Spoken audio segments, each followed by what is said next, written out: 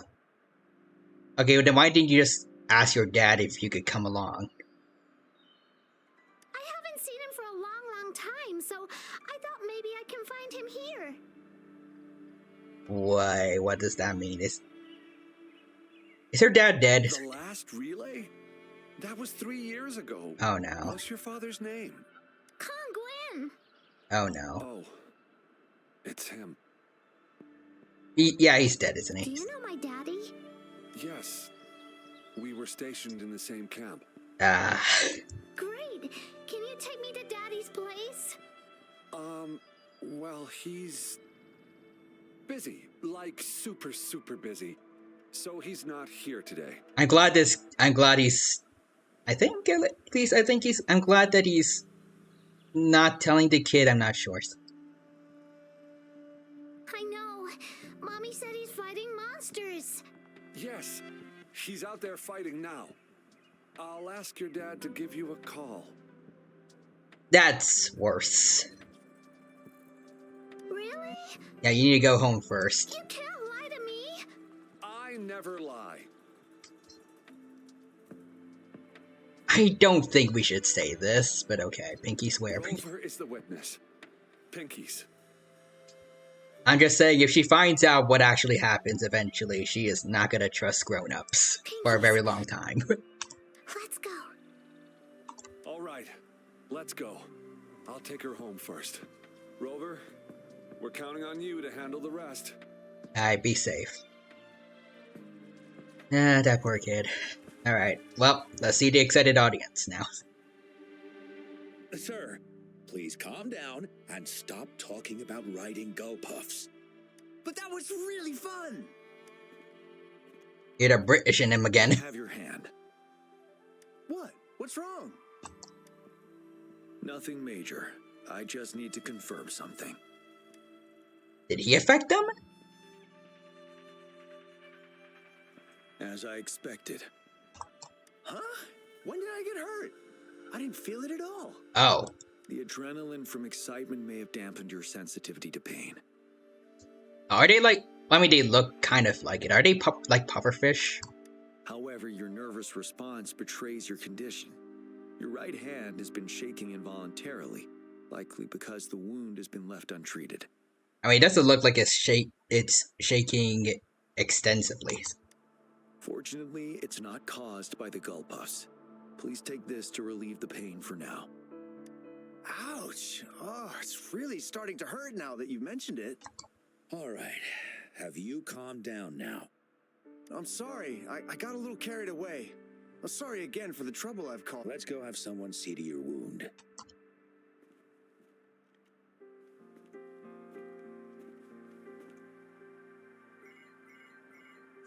Oh. Rover, fancy seeing you here. Hey, Mortife. We're just doing a relay race. What's up with you? I don't want to spoil your fun, but I'm afraid we need to suspend the race for now. Mm-hmm. Can you fill us in on the data? I checked the monitoring data as you asked, and I found unusual fluctuations near the upper waters to the north. Why didn't the nearest beacon pick up on this anomaly? The resonance beacon is functioning properly, but we still don't know why it didn't issue a warning this time. I will investigate this further at a later time. Someone sabotaged it. Animals are often the first to detect signs of danger. Tacit discords are similar to animals in this regard. They're very sensitive to any change in the frequencies in their surroundings. And that's why those gull puffs went haywire. I suppose that's why you asked me to check the monitoring data for you, GM? Yes. The timing of this change is concerning.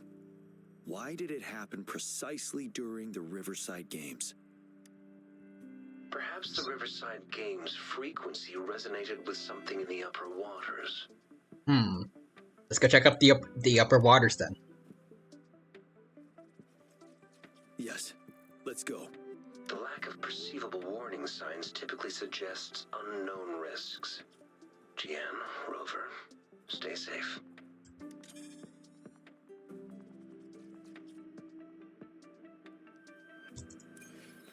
Alright. Let's go up then. Oh, okay, we gotta go like really high up. Oh, okay, we're like really, really far up. Okay.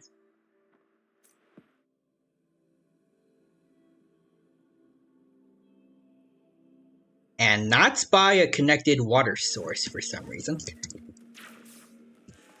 Alright. How did the gold puffs sense this? Alright, here we are. Oh, there are a lot of things to fight here.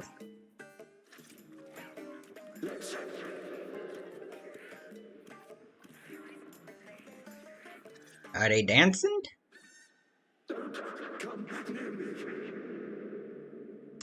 That looks adorable.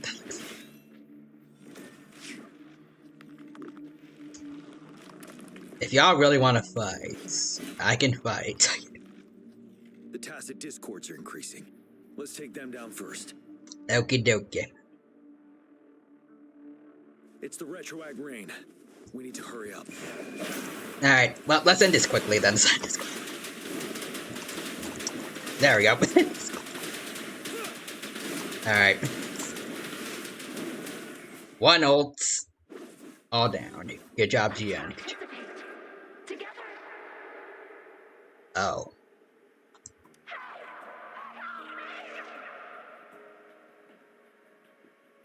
Did someone else die during the last River Games thing? Coming from here. I mentioned something about participating. It might be trying to tell us something. We need to decipher the message somehow.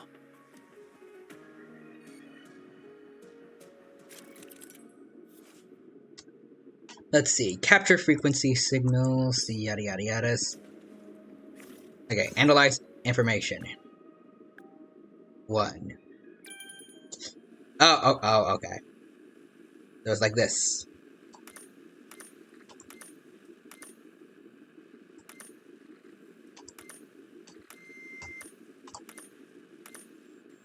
It's like an easy rhythm game.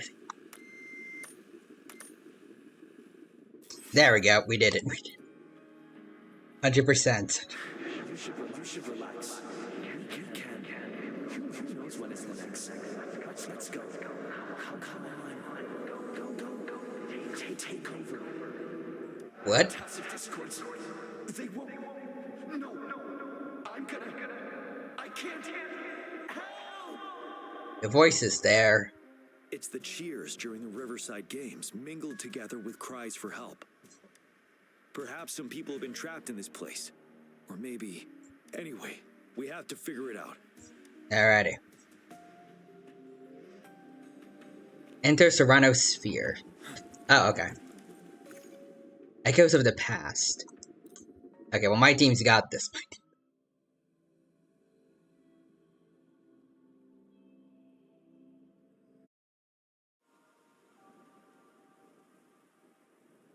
Genjo City. No. Technically, it's a replica of the city made up of remnant frequencies. Huh. Simply put, it's an illusion made of memories. Scholars would call it a sonosphere. The environment here is ever-changing. One misstep and you may fall. Stay close to me. Got it. Alright. Are these the spectators we saw earlier? No. They are memory projections from the previous Riverside Games. I can't quite describe it, but something feels wrong with... Oh.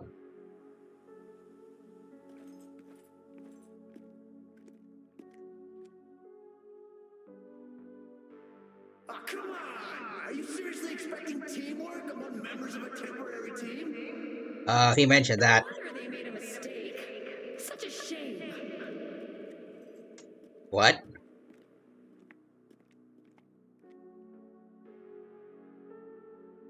Temporary team, are they talking about us? Nope, Gian mentioned hearing that term a long time ago. The temporary team from a decade ago. Are you right, Gian? I'm fine. Brought back some memories.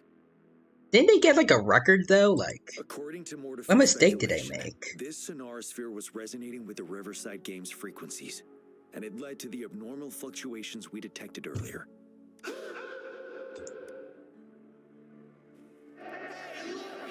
Isn't that the temporary team? Oh, the last runner's actually catching up. Oh, there we go. Really? That kid. I remember. He's a new recruit. Impressive. What are those? It's the tacit discords. Watch out. Oh, okay. Again, camera angles there. Fire. Okay, boop. Nope.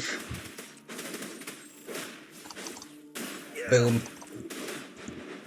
Just gonna Motherfucker.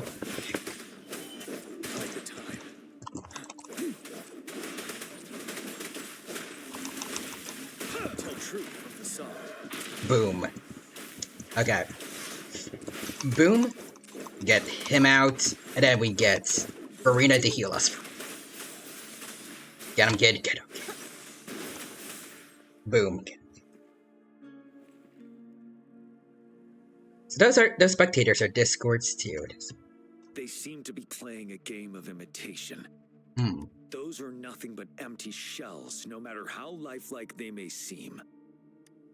Why are they reenacting the Riverside game from a decade ago? What PTSD do you have, good sir? I have a feeling it all ties back to the temporary team. I rarely ever mention it, but 10 years ago, I was a part of that temporary team. Back then... Was he the last player? No. That sounds familiar. It's the Nell Squares bell. It doesn't feel right. Don't worry. I'm here with you. We'll go see for ourselves. Okay.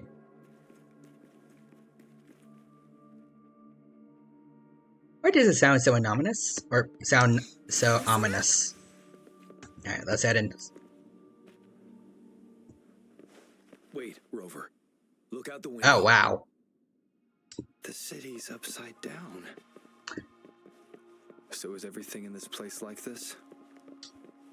Oh, Rover's talking. These fallen soldiers' manifestations of memories? Or the tacit discords imitations? They're tacit discords. Stay close to me. Okay, I like hearing them, like, the MC actually talk with characters. Let's talk to this person here. What on earth are we thinking? Why are we getting new recruits as reinforcements? They're just kids. No way we're letting them on the battlefield like this. Are all of our bases compromised, leaving us with no seasoned soldiers? Are these the memories from that past battle? Yes.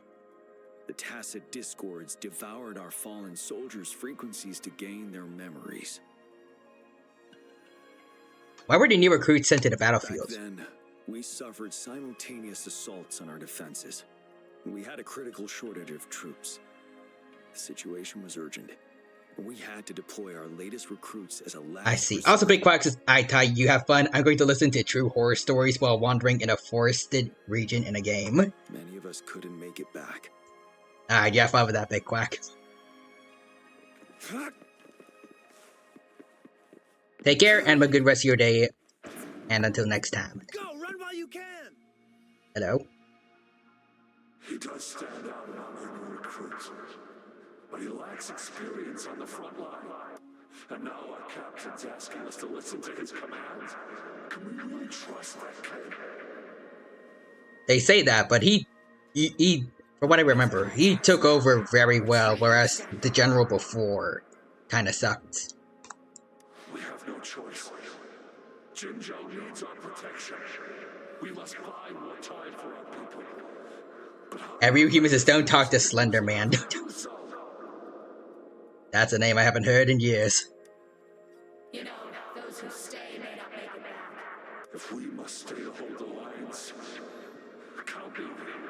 We can't let those monsters take this place. But will our new captain make the right call in time? Yes. That was the right decision. For the greater good. Yes. Damn. Only I could. It's all my fault. Damn those monsters! Will they ever stop? The fog is thickening. Stay alert. Be careful Okay. of the tacit discords, Rover. I think it's a little too late for that, but okay. It's too slow. Now. Stay calm. Summer! Leave it to me. Listen up. Boom. Target confirmed. Up there's the last one. Motherfucker. It just got healed up. That's better.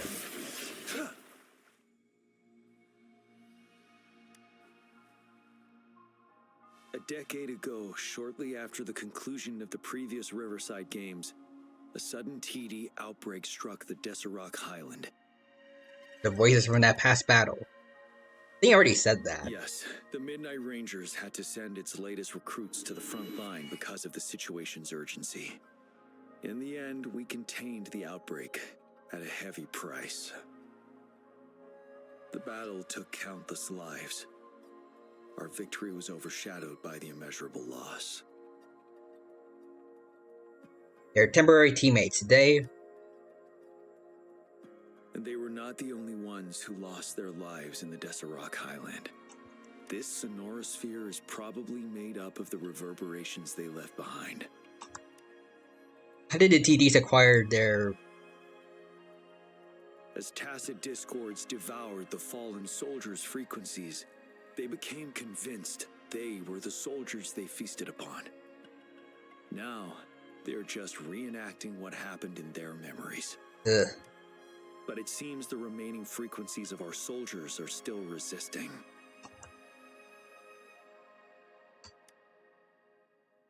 Yes, the tacit discords emerging together.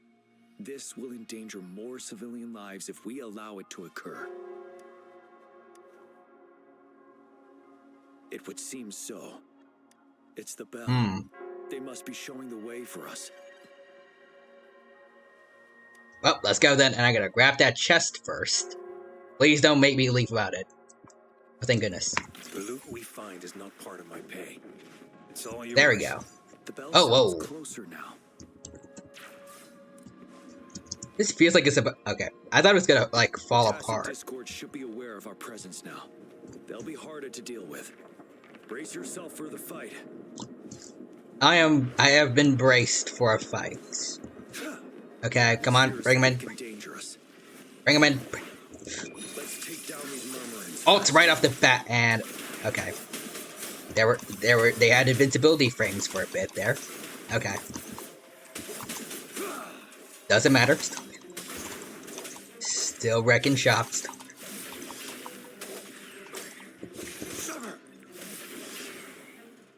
Boom. According to what we've learned, this battle happened a decade ago. Why are they only calling out to us now? I think it's because of you. What? Me. But don't blame this on me. Don't blame this on me. I was wondering why this year of all times, when the Riverside Games have been held before, boom. Boom. Boom.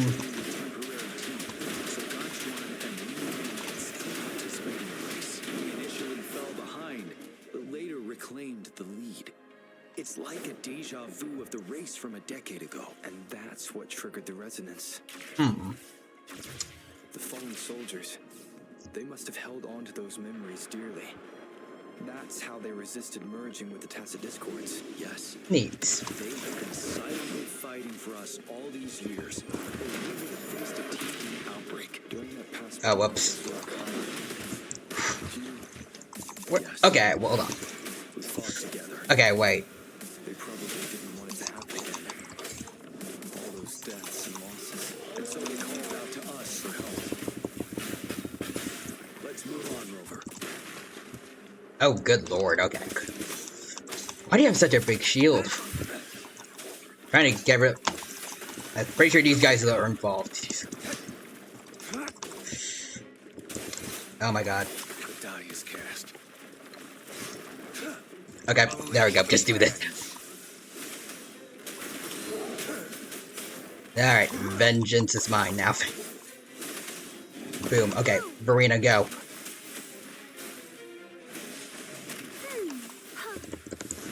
Good job, kid. Good job.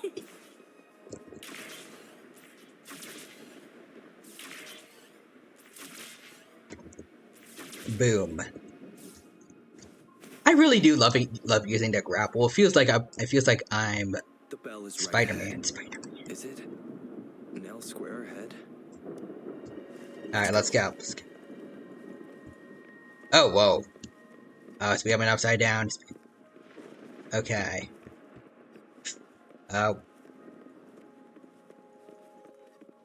Oh dear. That's creepy, but also really cool. Okay, jump down. Ooh.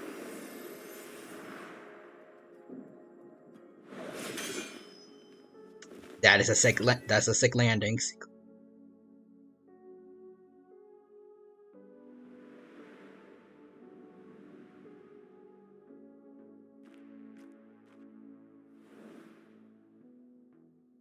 I know all tacit discords. Nonsense.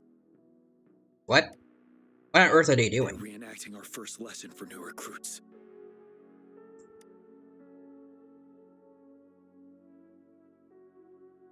During their first lesson, new recruits must pay tribute to fallen soldiers in Nell Square.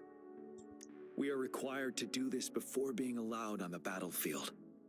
Its significance eluded most of us during initial training, myself included. Until that day. After the battle in Death Rock I Island. didn't attend the memorial that day, but that was when I finally realized. Nell Square. It is the place where our career as soldiers begins and ends. These monsters will never fathom the weight of their sacrifices.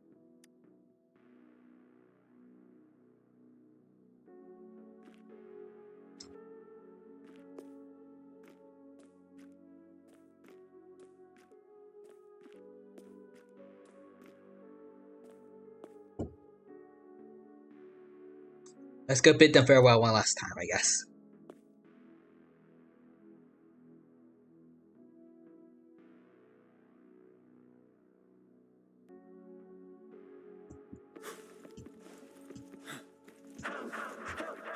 Oh dear. Oh. We slide and we slide. I think you took a bit of damage there, though. Oh. Oh, it's pre-rendered. Oh. I think there's a Thundering Memphis there. Please, can't let this one pass.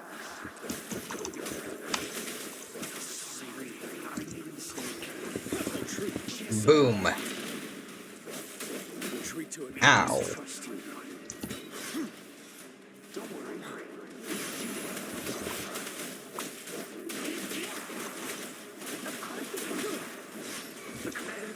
Boop. Ow. Little.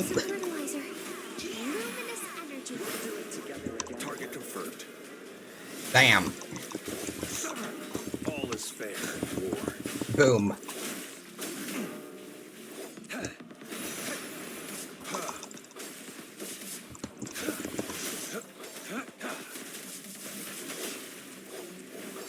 Boom.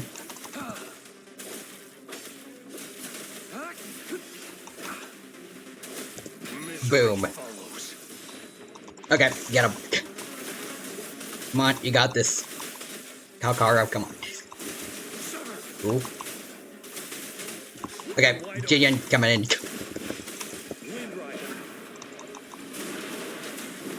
Ooh, almost. Oh dear, come on. There we go.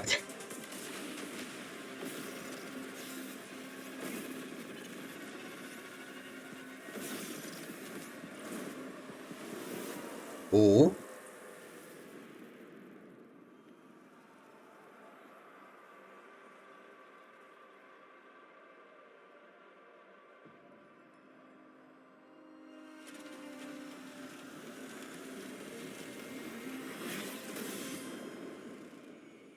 Damn.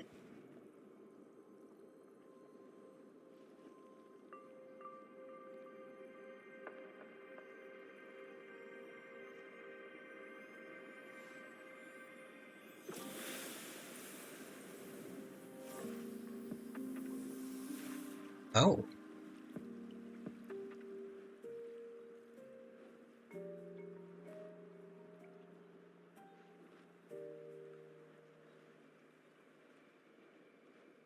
Thanks.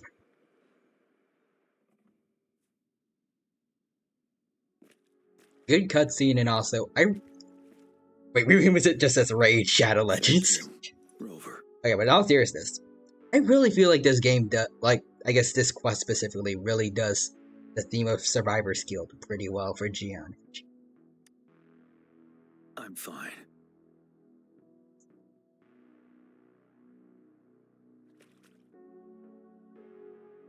Are they gone now? They've been trapped here for 10 years, and now finally free. I hope they're in a better place. What happened here goes far beyond what we know about the wave-worn phenomena so far. I've sampled some of the frequencies here with my terminal. We should deliver the sample to the Academy. Alrighty. Well, let's head out then. This was certainly a quest.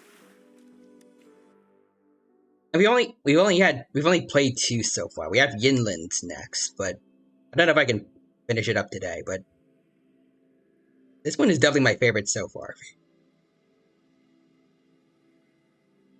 Alright. One thing that hasn't changed about this game, still enormous loading screens. Oh, Mortife. We're no longer seeing any unusual fluctuations now. Good job. You should have successfully prevented a potential TD outbreak. As you requested, I compared the fluctuations with those of the previous outbreaks, and I did spot some similarities. Thank you, Mortife. I'm not done yet. Thank me later if you must. Oh, okay. Though there are some similarities, they aren't identical. I'm no expert in this field, and I can't give you any definitive conclusions yet. This is the frequency sample I've recorded. Frequency sample from a sonorosphere. I'll deliver it to a colleague. It's in better hands with her. Your colleague? It's someone you know. Baija. Oh, she her. Specializes in echoacoustic research, and the sonorosphere is her field of expertise. Yes. Whatever you do, please keep it safe. What now? You don't trust me? I trust you as always, Mortife. But this sample, it means a lot to me. Rest assured, you should know how careful we are with our samples, especially such a valuable one. This should be our wake-up call. The wave-worn phenomena is more complicated than we thought. It is a wake-up call, and it may also hold the answers we've been searching for all these. By the way, whoops. The Riverside Games people were looking for you, Gian. Probably wanted to discuss holding the event again. You miss Forklift. Forklift, battle, victory, royalty. Sure. I'll go talk to them once everything is settled here. Now, if there's nothing else, I'm going back to my lab. Alright, see ya, Mortife. Rover, there is a place I need to visit. Could you come with me? Yeah, sure. Let's go. Thank you. I need to pick up something first. See you at Nell Square. Okay, I see ya, Gian. He misses letter B, victory, victory, fly. Perfect. So first I need to check and see. I think it's solitary path. Or okay, so Yinland's thing we got time to we can wait on that. Alright, first I want to do a couple things though, so I'm gonna grab this. Grab some rewards. Okay, and we gotta make our way over. To over here. Let's see what we got. Hello there, old man. It's time. Ooh, like a flower field. I like it. Gian. Aw, it's peaceful. I half expect a shaman to show up out of nowhere. I wish to do with you today. Yes, what is it, Gian? What is it? That is? A seed. What kind of seed? This is the seed of a resilient type of flower, which I asked the Academy to help me breed years ago. Oh.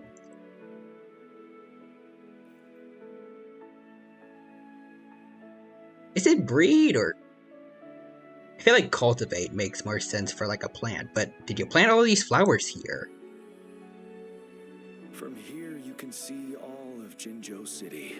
Oh. I thought those who died for Jinzhou would want to see how it's thriving now. This flower, we named it the Amordia. Well, what does it mean? It's a beautiful name indeed, Rover, but... Yes. The word represents both departure and return. Aw, I like that. So the departed soldiers can one day return home. Yes. I know there's nothing we can do to bring them back. But for us still living, we need something like this to hold on to. Thank you, Rover, for finally bringing them peace. Now they no longer have to fight. So far, Jian is probably my favorite character in the game, honestly. And this is why I believe you should be the one to plant this seed here. Alright, man. Alright. Planted the seed of Jian. Maybe one day the two of you can watch the sunset here with the flower you planted beside you. Aw. Alright, Jian? Thank you for your concern. Every Midnight Ranger is prepared to die on the battlefield any day. I know this all too well as their general in command, helping the souls of our fallen ones return to their homeland. This is one of the few ways I can honor their sacrifices. Rover, I have one more request. Yes. If one day I perish in battle and cannot return home, could you please plant one of these flowers for me? I hope that is not a death flag. But yes, I can plant you a flower, man. But nah, I will not let you die.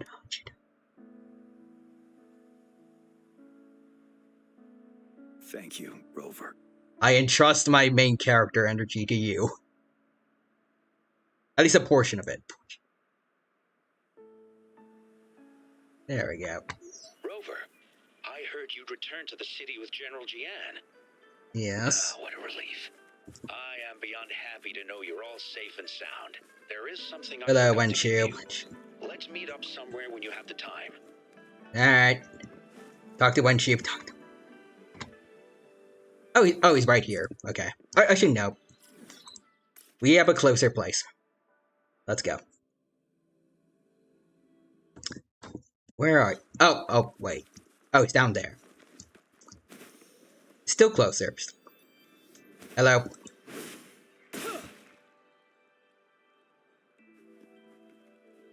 Greetings, Rover. You see those fish? They look Yes. so happy in the safety of their pond.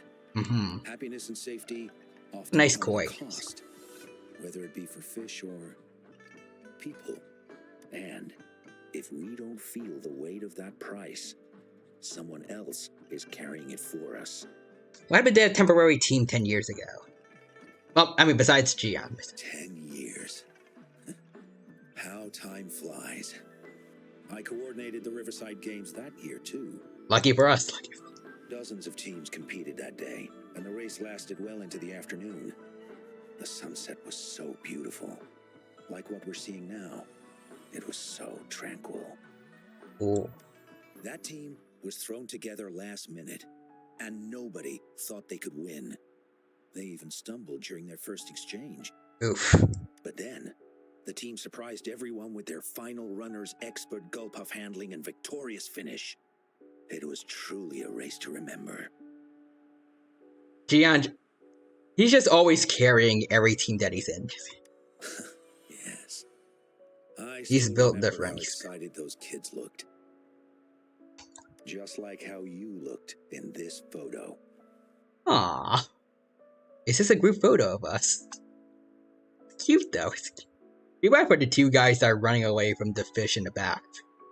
We were worried we weren't going to get a photo of you all together. Luckily, the photographer managed to capture a shot of the whole team. Nice. Thank you, sir. Sorry for thinking that you sabotaged us earlier. Team together, Rover. I'm planning to talk to Gian about hosting the Riverside Games another time. If all goes well, please, join us. Yeah, sure.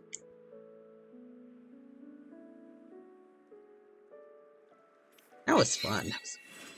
Alright, Gian character quest complete. Okay. So it's 114 now.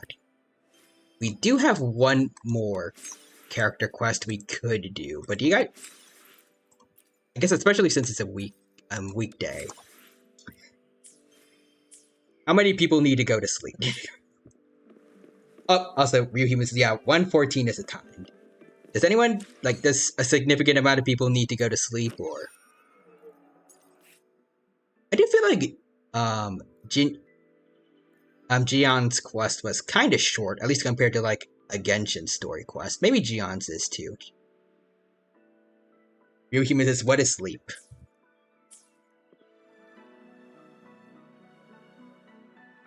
It's something we can handle a little bit less of. Let's go.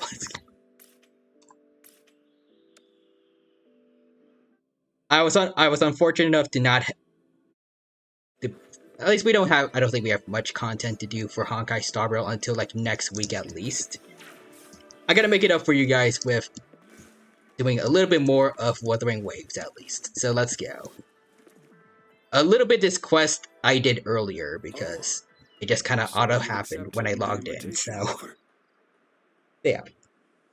Are you from the Science Society? Well, yes. My name is Laurent. Hello, Laurent. Since you were here, you must have lost someone too. Daddy? Did they lose the mom of that family, or? Yuan, no need to be afraid. He's not one of those evil patrollers. You're safe. What do you mean evil patrollers? What, is this your daughter, yes, sir? My daughter. Her name is Yuan, my only precious. Aww. I am Daddy's precious? Absolutely, my dear. We will stay together. Nothing can take you from me again. I think the kid's voice actor is actually doing pretty good here. Dad's is a little bit... And he might be intentional, but he's very melancholy. It's very... Yes, absolutely, my dear. You're... Yeah, I really love and care for you. I am your dad, I think. Yes. Once we were separated by an unfortunate turn of events. But now I have her back, thanks to the Seance Society's help. Okay, I think there's a little more oomph Truly in there. A miracle, is it not? Okay, I could hear a little bit of the happiness towards the end there. And you, yes, you too can be reunited with your loved ones. Just come join us. Wait, your daughter died? What? No, she didn't. She was never gone. What? Can't you see? Yuan, she's still alive. Alive and well. Is this dude okay? Daddy, what's happening? You're scaring me. You're scaring me too, kid. You might want to... Is he overclocking? Calm down. I'll get you a doctor. No, doctor. I don't need anything. Okay.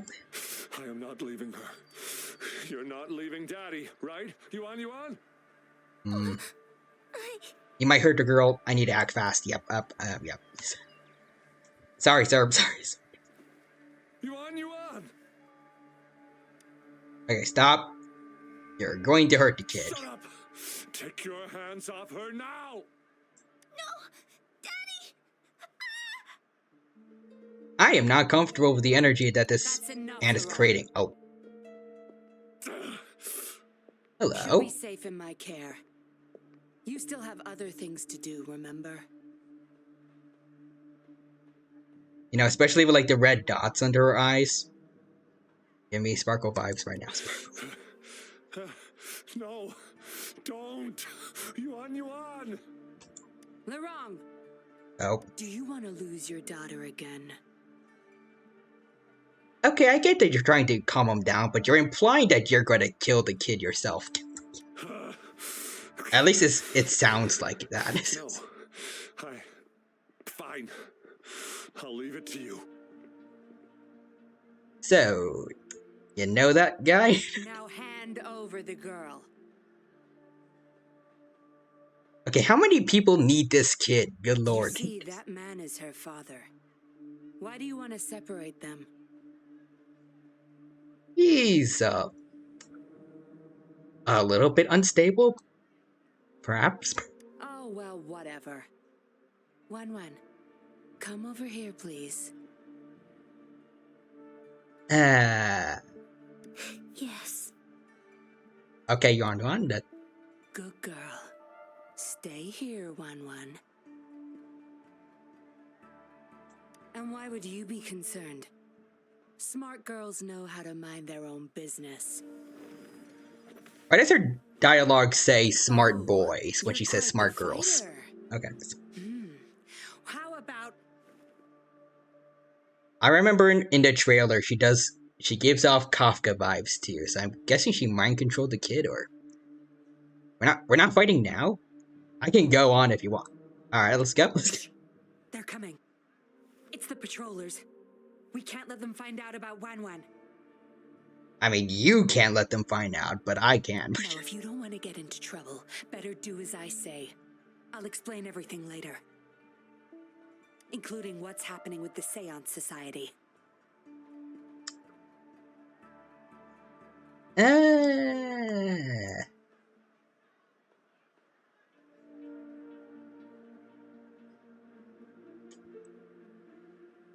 My mind's telling me no. I'm saying fine. Good choice. Good. Now come give me a hand. We'll need to hide the traces of fighting here. You knocked over like one stool. Alright. Everything's back to where they were before. Found a piece of paper inside one of the boxes. It seems like a transaction record. Date okay. Transaction. It says today. Items. 4 reincarnation puppets. Oh, she has puppets. What are those? Shiny. Larong.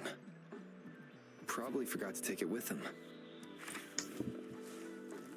Oh, wait, we could have talked to them. That should do the trick. Okay. Let's talk to Yinlin. Also, real my mind's telling me no, but my mind is dumb, so I won't trust it. Exactly. My body's telling me yes.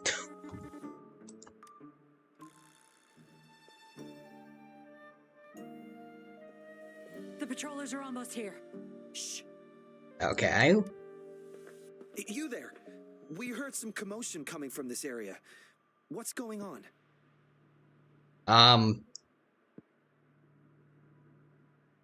The child fell down some stairs. Nothing, officer. We were just hanging out. Okay. Really? Then what was that loud banging and shouting? I also fell down the stairs. Oh, this girl just tripped over. Poor thing nearly cried her eyes out.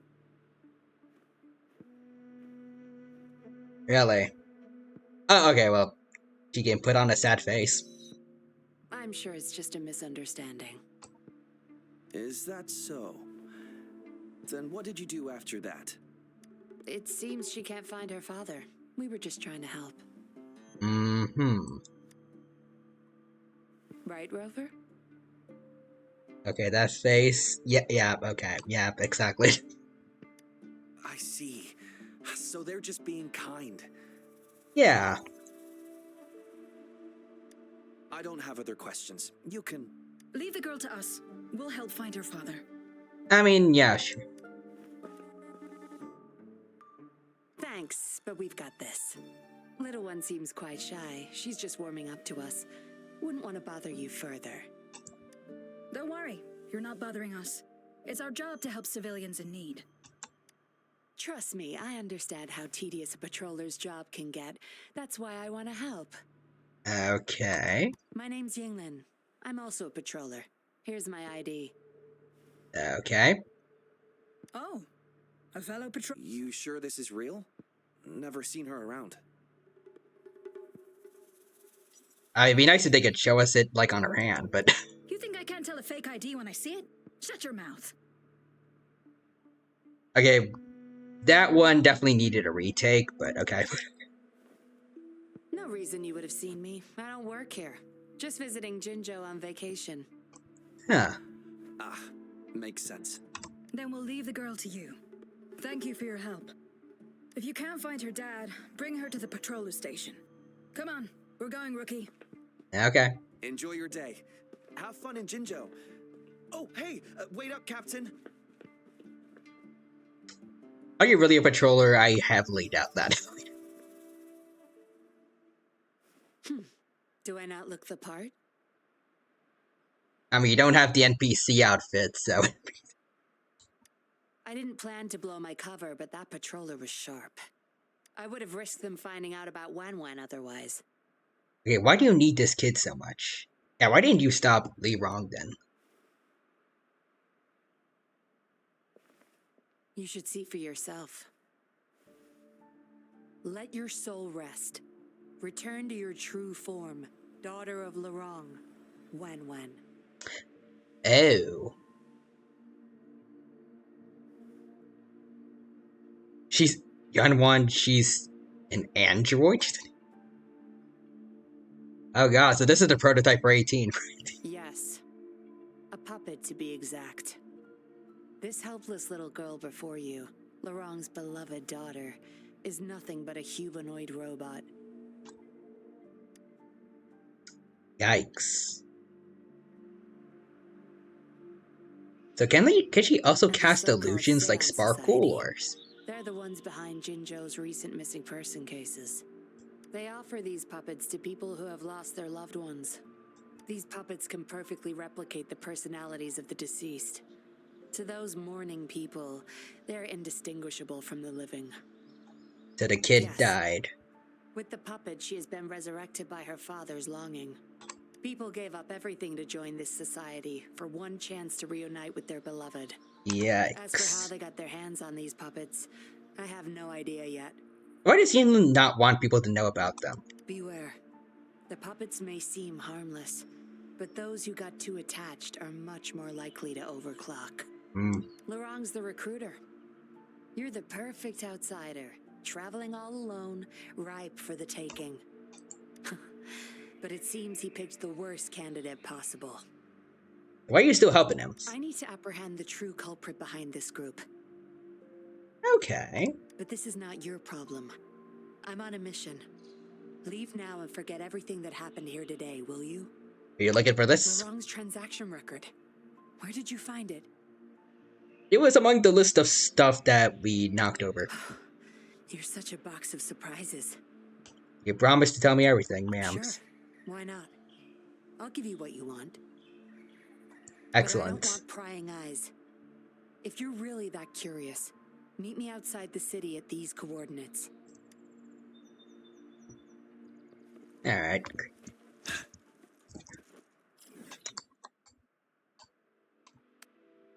So when she says, meet me outside the city, she means 200...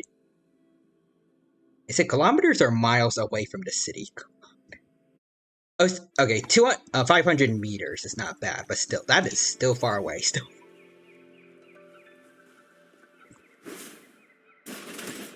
Boom. Alright, let's talk to her. We meet again, as I expected. This place seems safe enough.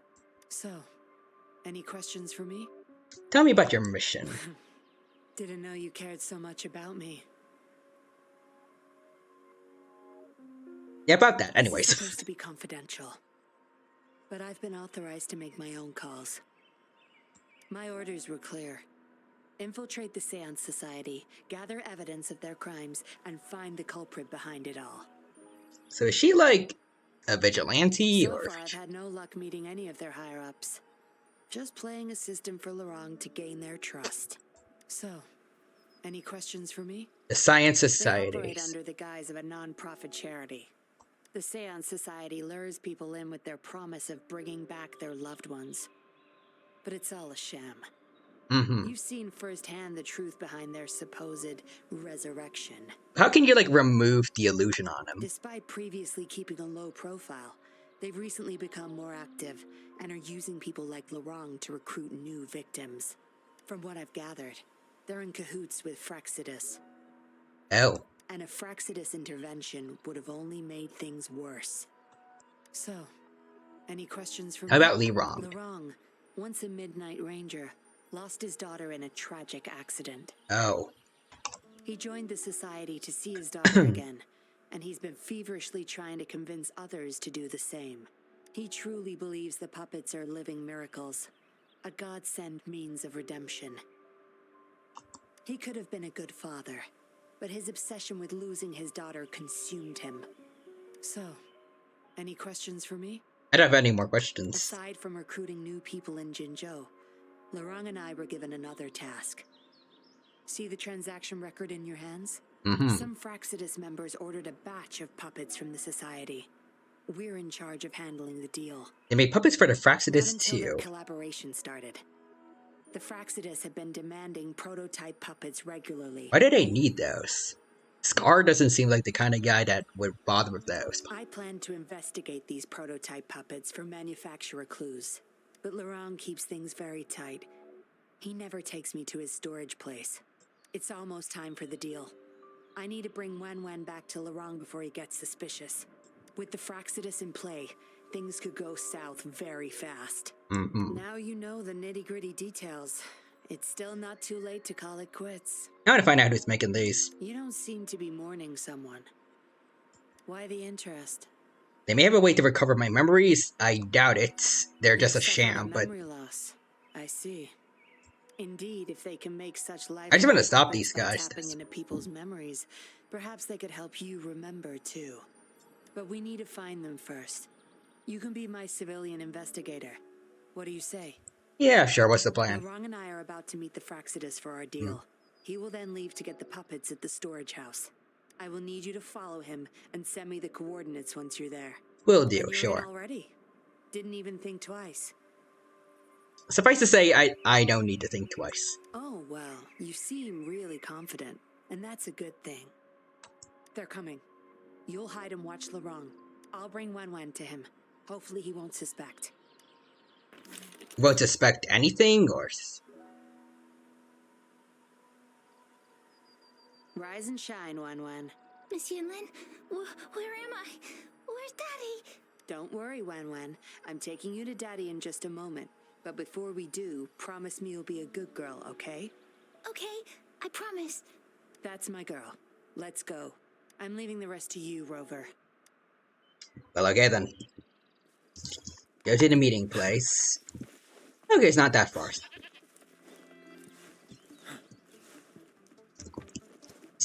Don't mind me, shadows over there. Oh. Hello. Lorang, here's your daughter, as I promised. Yuan. I was so afraid. I can't bear to lose you again. Please don't cry, Daddy. Was I being bad? No. You're always a good girl. Always. Enough with the make-believe. That's a puppet. Okay, geez, that's not how you should talk to your business people. Daddy, am I a puppet? No, you're not. Yuan, Wen's 10 times more human than you people. Oof. You call that thing human? That's just a robot lab rat. Enough. We don't have time for this. Where's our stuff? Bring them out. Lorang, go bring them the prototype puppets. Hey, we ain't got all day. Hurry up. No! I won't let you have them. What?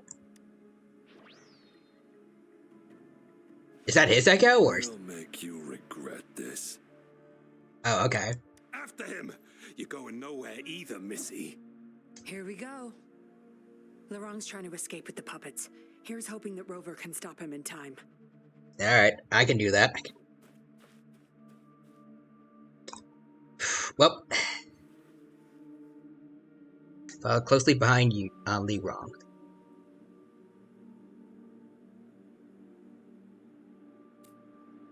Okay. I'll pretend to be a child. Oh, you've left the quest out.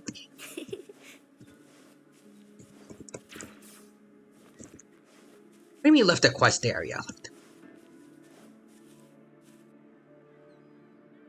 Am I not supposed to stay, like, behind this man? Like, bro. What am I supposed to do if he turns around?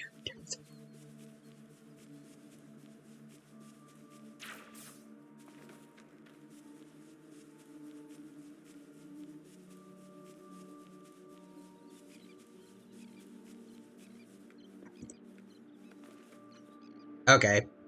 I guess that works. Found him. Take a closer look.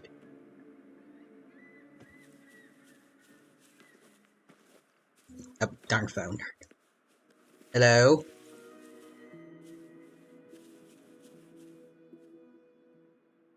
Daddy, I'm tired. How does he not see us? It's okay, Yuan. They won't find us here. Those scary people, are they coming after me? Not just you, Yuan. They want all the puppets here.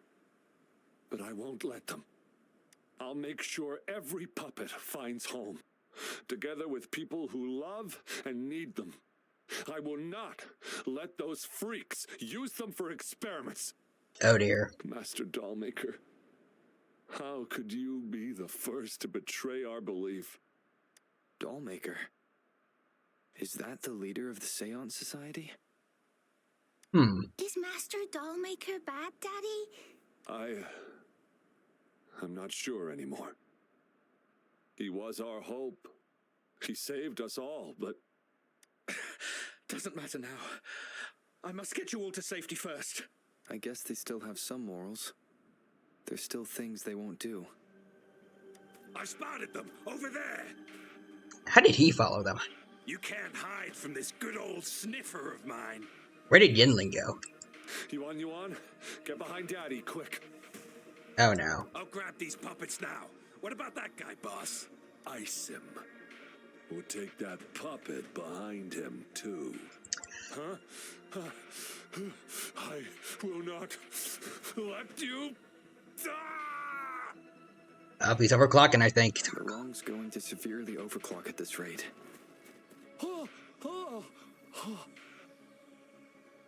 It's bad. I feel like it'd be super cool, like, to see him actually fight them, like, when he overclocks, or...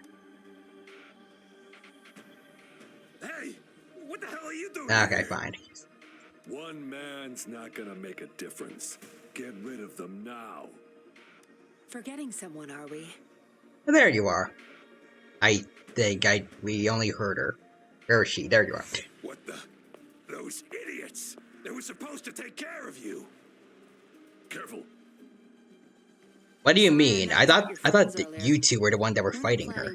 Like, were the ones that were fighting her before. Oh. What do you say? Care to give Laurent and his daughter a little break? There are people, after all. You may have these puppets here. We can pretend none of this ever happened. You think we're stupid or what? We're taking the puppets, and you're all going under. Aw, you sure you want to do this? We're business partners, remember?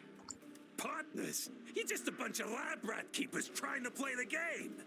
So they're not up for peace talks. What do you say, Rover? War. Got me in, it's not like they'll let me off the hook. Yep. True. You know your Fraxidus well. I have saved you, miss. You've got some moves. Impressive. Guess I can rely on you a bit more. I'll be counting on you.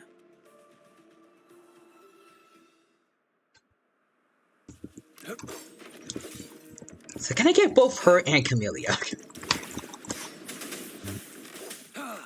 All is fair. Alright, let's get over here. Jump.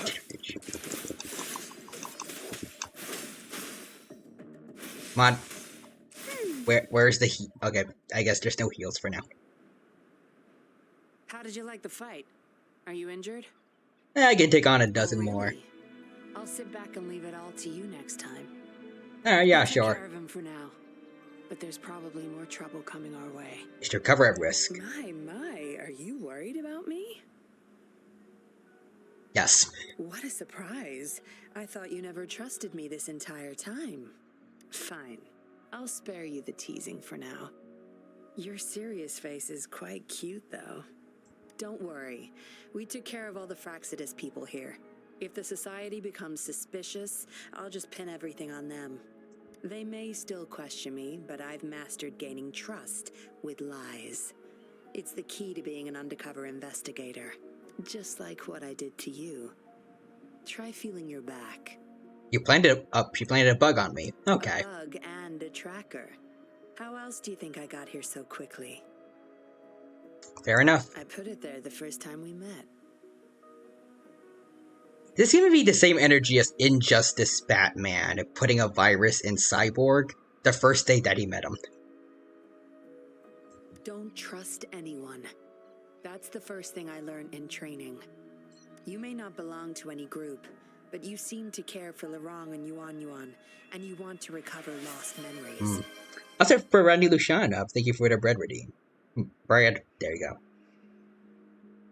Let's see. I can't risk you betraying me by helping them run off or selling me out. Better safe than sorry. Then I'm sure you overheard the name Dollmaker. Of course, Dollmaker. He must be a big deal in the Seance Society, or even their leader. We're getting close to the truth, but we have another issue at hand. What kind of issue? He just passed out from overclocking. Lucky for him, it wasn't that bad. What about Yuan? Yuan returned to her puppet form once Lorong fell unconscious. Not even I can reactivate her now. Ah, shoot. I doubt she'll be reactivated anytime soon.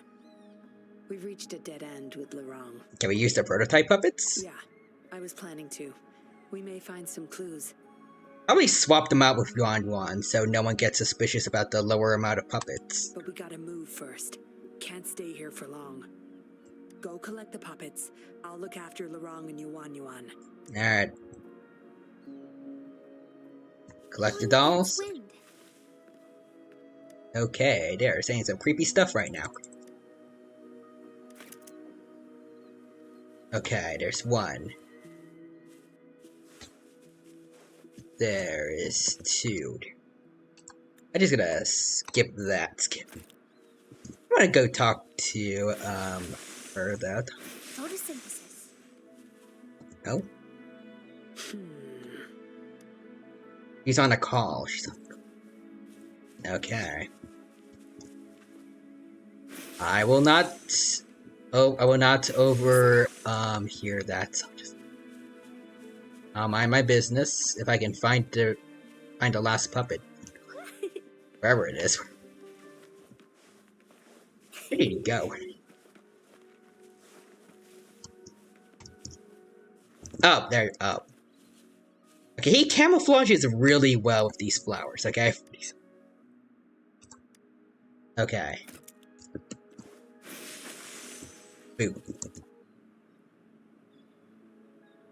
Acknowledged. Is that our only option?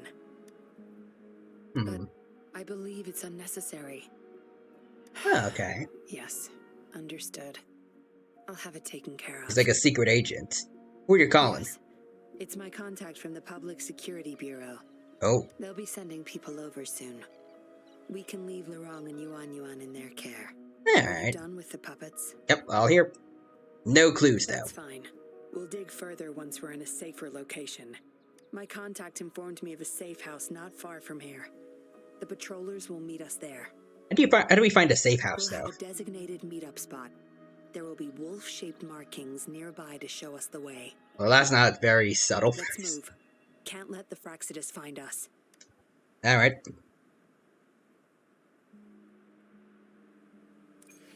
Oh, oh, okay.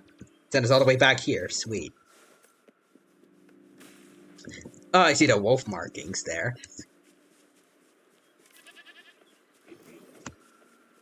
Okay, so they're invisible unless you use sensor. I guess that works. No more markings in sight. This must be the safe house. Look, there's a device on that wall. We need a passcode. 69420. They were thorough. The safe house is hidden and has a passcode. There should be some hints nearby. Let's look around. Okie dokie. Whoa, what the heck?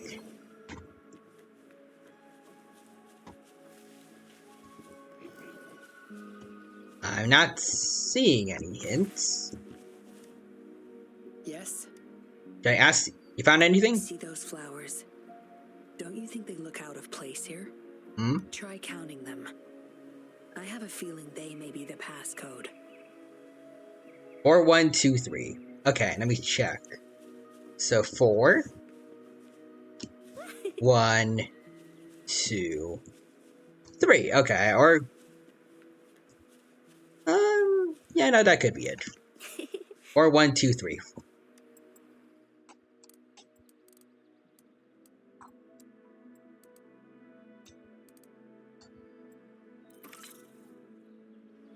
So I mean, yeah, it's probably 69, 420, or even 420, 69. If they were based, that would be the password, but it's not, seemingly.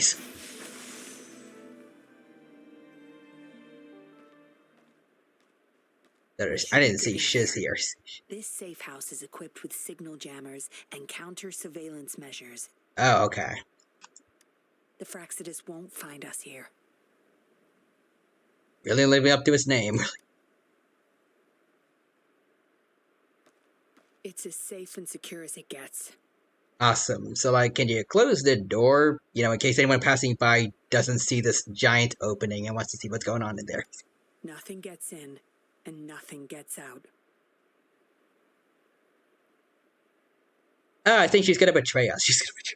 Where are the patrollers? I don't like where this is going. Don't bother. You won't find any patrollers here. Okay, I think we're... Okay.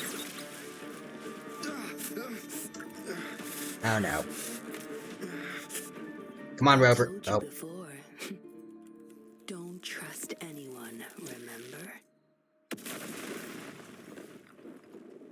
Okay, that's fair. What a special specimen. You would make for time to have my men take him back to the camp. Oh, okay. Real humans a skill issue. I would have just dodged, personally. Perhaps. Well, that was a very nice Missy and Lynn. I still have my weapon and terminal. But they're very bad at kidnapping people. It's hard to tell from what little I've gathered so far. I should find out where this place is first. Okay, so I believe that the puppet maker that's was probably the guy that was walking in. So she's on his side. The Seance Society. Let's see. Some of the names have been... These are probably the Seance Society members. Am I in their base of operation? Maybe. Escape the warehouse for more info. I was trapped inside this box. It's easier to open now that I broke it. There's something between the cracks. So Rover basically just got human trafficked by these people. That is okay. But why would I find it here? Also, who decided to kidnap me but didn't take my weapons or anything? This place is definitely connected to the Society. The Society's incompetent. I should use it to inform Chisha and the others of my situation. And my current coordinates.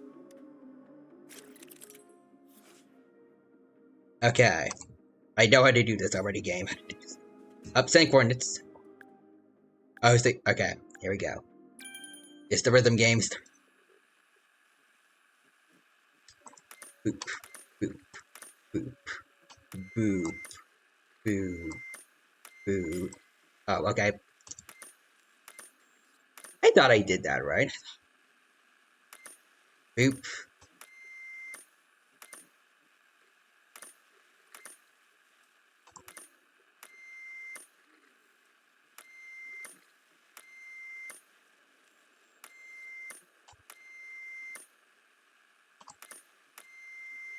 There we go. Done. Here's hoping they'll get my message. Hopefully. Now, how do I get out of here? Oh, you're awake. Come out then. What? I'm pretty sure that was her. Yinlin, where are you? Oh, she's right there. Wow, what's up with you two? Can I just walk away? I'm free? Okay, but no, we gotta get to the story, so... You humans just get booped. Alright. What was that all about, ma'am? Why did you get me kidnapped here? Look at you. Fresh as the dew. So it really was you. I went with maximum voltage back there. Didn't expect you'd wake up so soon. Well, ow. You might never wake up again. I was gonna get Dr. Wu Sheng to check on you. Am I supposed to say thank you? You're welcome. But save your gratitude for Master Dollmaker, since he asked me to keep you alive. We'd be in trouble if you died. Why, you insolent little whippersnapper. Show some manners when you're talking to Miss Yinlin. Who, me? Where is your family? I don't think I have any right now. Always running off and leaving your family to rot. It's family reunion day. Ain't no way I'm letting anyone leave this camp. Go sit down next to the bonfire and stay there. Don't you be thinking of slipping off. Miss Yinlin, show them the way. You heard the kind lady. Now keep your mouth shut and follow me. Okay, if I say no... You can try to escape. I wouldn't recommend it, though. I mean, I know what's coming now. Without Dr. Wu Sheng's antidote, you wouldn't make it too far with that poison inside you. You expect me to believe that, then? It's all up to you. Just now I have no reason to lie. You said before that you loved lying. You were planning to ask Master Dollmaker about your memories anyway, so why not come with me? What is this place? It's the Seance Society's headquarters. We all live here. Why don't you just join the society? Make things easier for all of us. My mind's telling me no. Where do I sign up? Where do I sign up? Try not to sound so obvious next time. Come on. Joining or not, it won't hurt to introduce yourself first. Okay, but what if...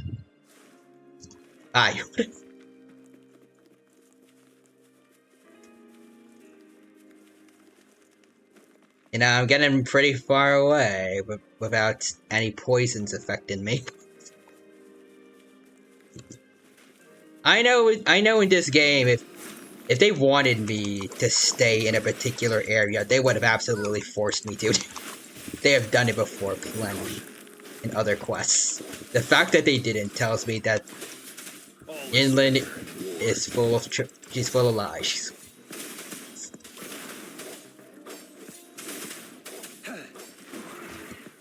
There we go. But again, this is needed for the story quest, so I guess I gotta go back.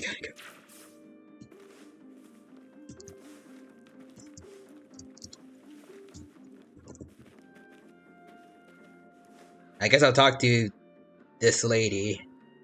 I'll warn everyone once I see danger. Grandma said I've got super sharp eyes and ears. So lucky to have you. You can count on me. Okay, kid. Hello. Miss Yinlin, who might this be? Don't worry. He's Master Dollmaker's guest. I see, whatever. I just want to stay with my son. Is he a puppet too? So what? He's still my one and only son. What would you know? Rover, let's stop it here. What on earth happened? Don't let anyone threaten our peaceful life ever again.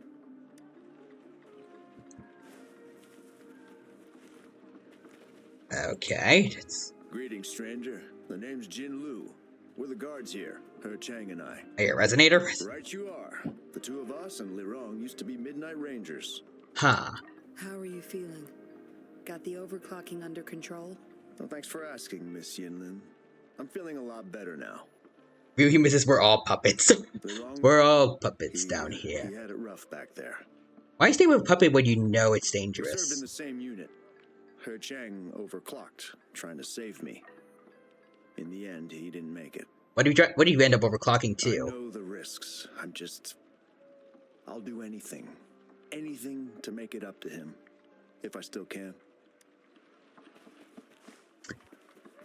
I really don't like how manipulative of people's emotions these guys are, but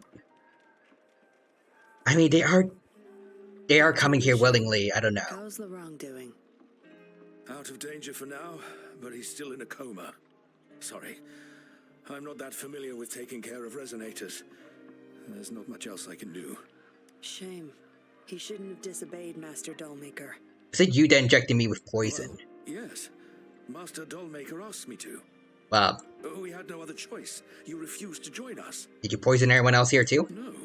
Why would I need to? They're not leaving here. This is the only place where we can forever live with our loved ones. You're a doctor. You should know how dangerous these puppets are. I do, but I also know I will hold on to them no matter what. Doctors can't save everyone.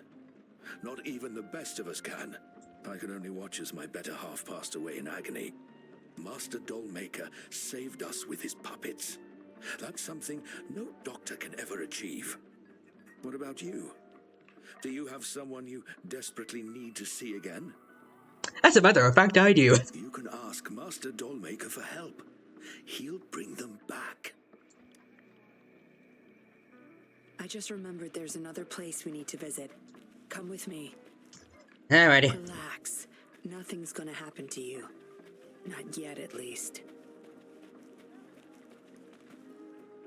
Okay, then. Hello, person? He doesn't seem to have a puppet. You there! You're not one of us. How did you sneak in here? Chusha, are you injured? Miss Yinlin! You're back! Easy there. You need to rest. This is Master Dollmaker's guest. You're safe with him. It is my duty to protect our people. I'll be fine. Those aren't small wounds. Fine. No more duties if you die from those wounds. We no longer need you to protect this place, remember? But Master Dollmaker, he told me to protect this place at all cost. That won't be necessary. Master Dollmaker's not coming back. I'll be getting rid of everything here. Wait, what? Master Dollmaker's ultimate goal is near, and he won't need them anymore. Neither will I. But... Enough. You heard what I said. Stay put. I'll go fetch some first aid for you.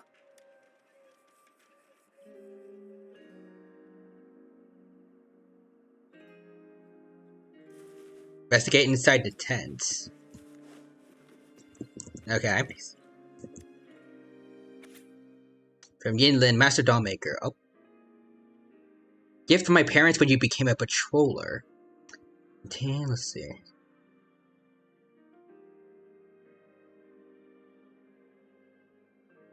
Okay.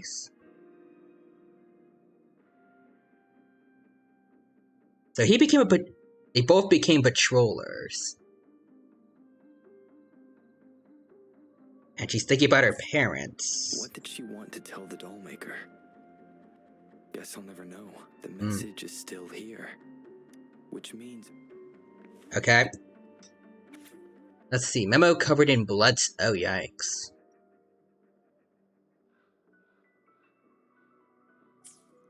This. It reads like the writing of a patroller undercover. But there's blood on it, so they probably did not live long. Is the Dollmaker doing business with one of the patrollers?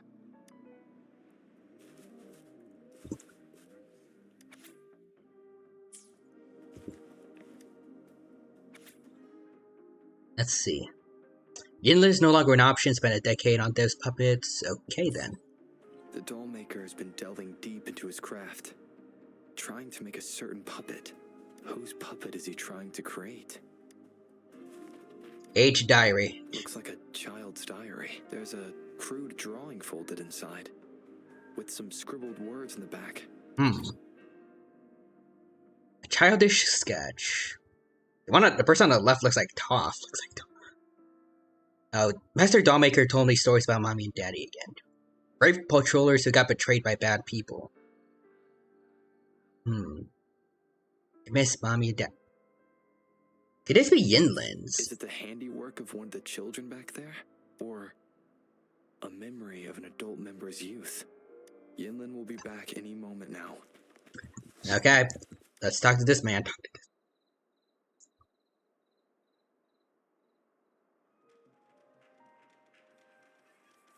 This should do it. If it still hurts, go to Dr. Wu Sheng for a detailed checkup. Thank you, Miss Yinlin. It's just a scratch. Nothing to worry about. Go find somewhere safe to rest. You're relieved of your duties. But, Miss Yinlin... We're burning it all. Stand back.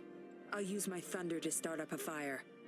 No trace will be left. You sure you want to do this? I think you might regret it. Oh, so you've read what's written inside? Yep. You seem to enjoy meddling in other people's business. Yeah, I kind of do. Second thought, the past can't be erased anyway. Burning these makes no difference, and the flames could attract tacit discords. Still, Chusha, you should leave this place. We don't need you to protect these anymore. What if those monsters come at us again? We'll have no one to stop them. Your safety matters far more than these objects of the past. If you're okay, go help those who aren't. Understood. Okay, gotta talk to Yinlin over here. You've talked with everyone I see. Are you joining us now? They're not bad people, but... They're just some poor souls longing to see their loved ones again.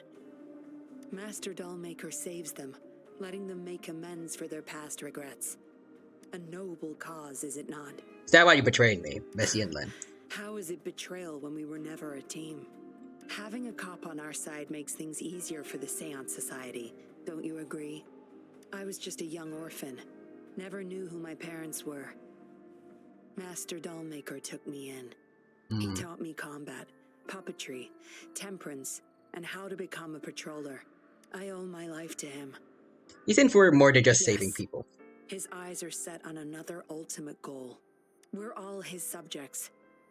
He needs us to complete the last 2 puppets. Every one of us has been aware of this, but still decided to join. What's he making anyways? That's not for your ears. Members only, you see. Okay, then. I do admit you're not like the others. You rescued Lorang and showed respect to the puppets. They weren't just objects to you, I could tell. And just stand by and watch. Look at you. Ever so righteous. Maybe you're better suited to be a patroller than me. We're kind of those people and their puppets too. Or was she faking it? Or maybe I couldn't just stand by either. Can I trust your words this time? That's up to you. Trust is a delicate thing. You must follow your instincts and decide how much you're willing to give. Enough chatter for now. I'll take you to Master Dollmaker's Oh. Help! Help!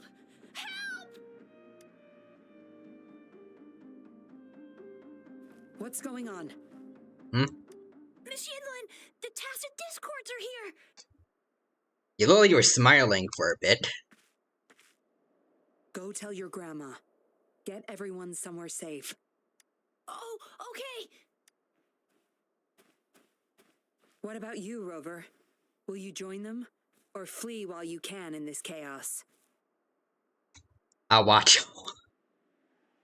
So you want to help protect them? Knew it.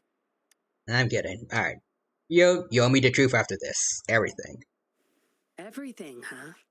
The secrets I hold might be bigger than you imagine. If you really want to know, you'll need to survive this first. Okay, okay.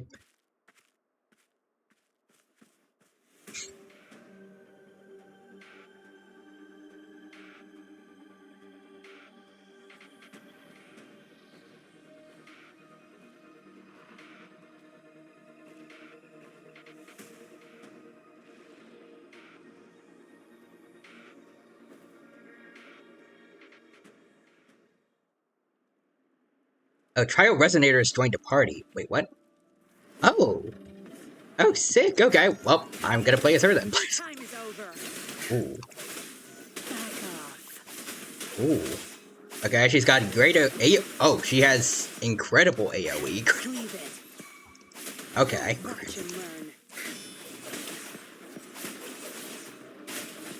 Okay. My field of expertise.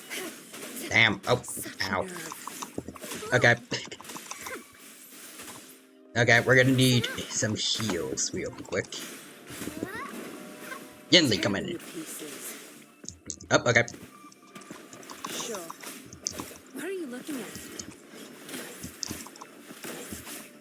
Bam. Oh. That was a Faust. Okay. Time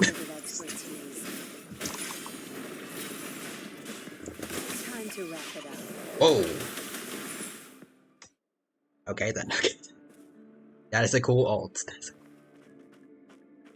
Surrender now! We've got you surrounded! You are the leader here, aren't you? Oh, Jisha. My. That's quite the party. Hey! Who the hell are you? Let him go! And if I don't?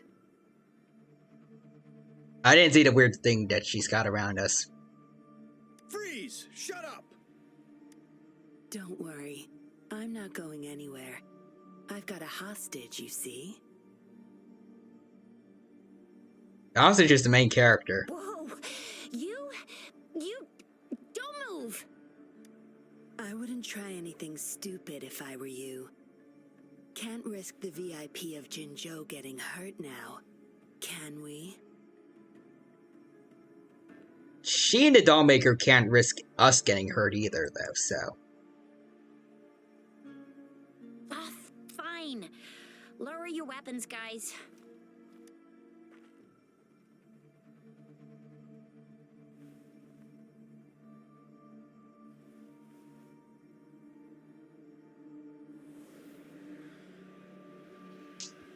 Okay.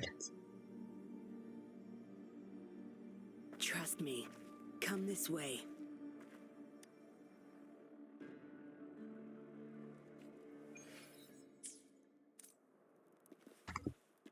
Go inside. Oh, go inside the puppet factory to stop Dollmaker. Okay, sweet. We can F them all over. F them all.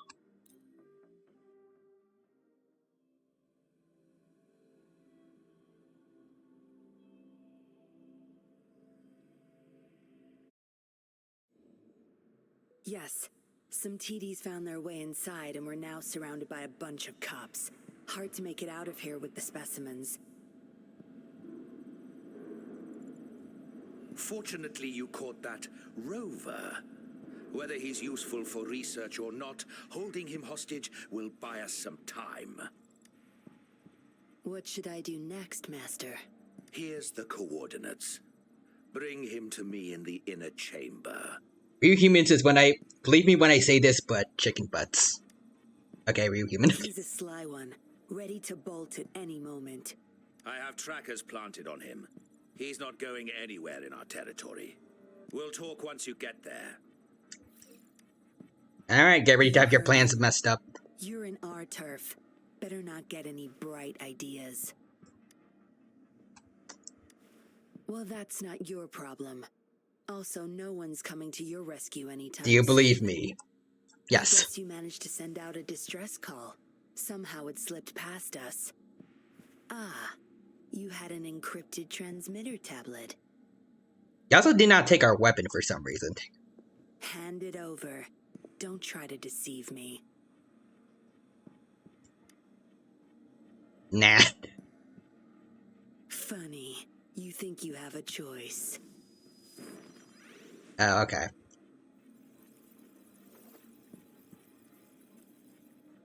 You are a valuable test subject. I don't want to make things difficult for you, unless you force my hands. Got it? Every Hubris is good. Alright. Dollmaker's listening to our every word. All my efforts will be wasted if he suspects anything. I'll be typing on this tablet for you to see. I want you to follow my instructions. Okay.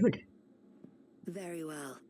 If you can refrain from unnecessary struggle, we won't have to do things the hard way. So who is she even working for? Like just herself, You don't or need to just? know. Now get moving. We're in the factory where the doll maker makes his puppets. This place is full of traps and his minions. Very dangerous. Alright, what are you planning to do with me, though? Patience. You'll know once you see him. Dollmaker's in bed with the Fraxidus, trading overclock-inducing puppets for resources and funds. I need your help to collect proof of his crimes. No more wasting time. Let's go. I'll take off your restraints on the way. I need you to pretend you're still bound, remember? Alrighty.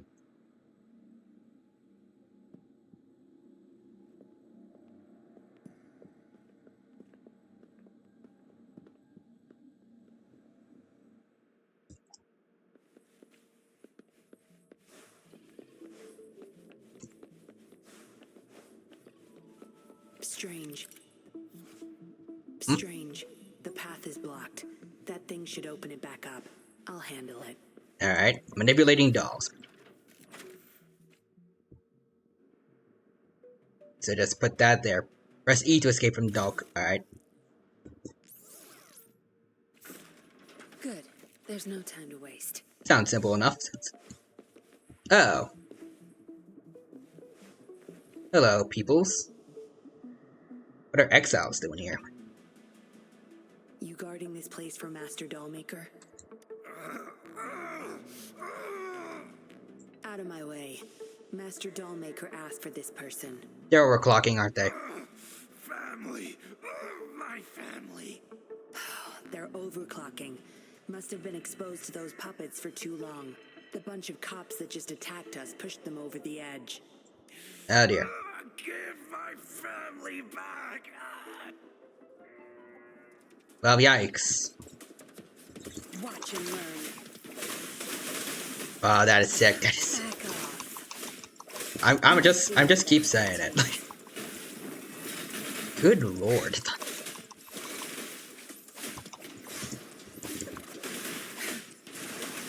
Oh. Okay. Leave it to me.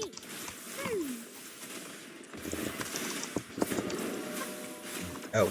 Oh, you want to go? Field of expertise. Get rid of this man.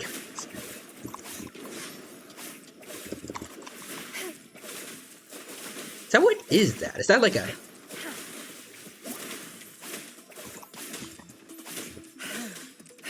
It looks like a yo-yo, kind of. Boom. And everyone gets healed up. Let's go. Arena really is a good character to keep, like, a good character to have. I'm glad Quadra convinced me to get her. I can't get through here, but Zapstring should be able to get under it. Okay. I gotta put this down.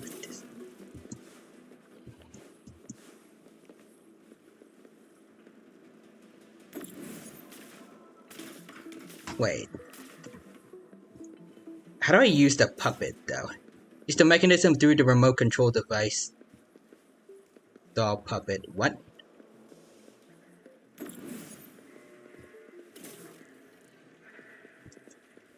Can I get this? I can't. Wait, that...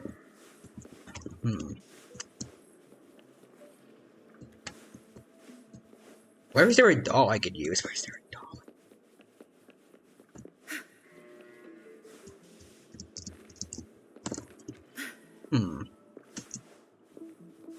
Good. There's no time to waste.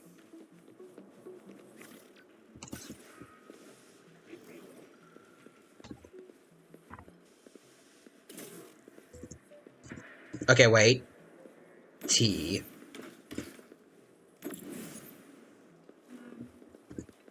Okay, there we go. Motherfucker.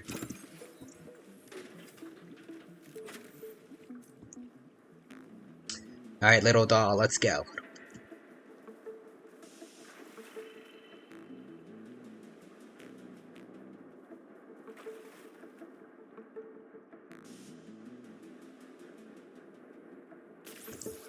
Oh, what?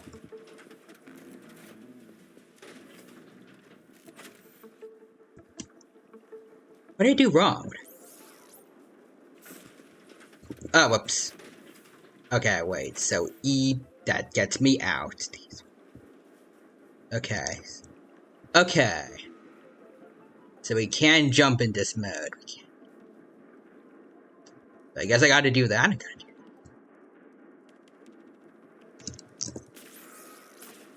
No.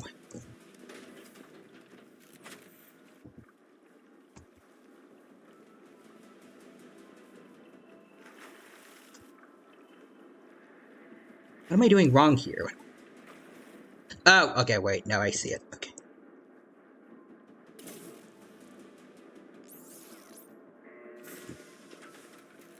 Okay, finally. Oh, darn phone. Good. There's no time to waste. Okay. Okay, work tier 2. Awesome.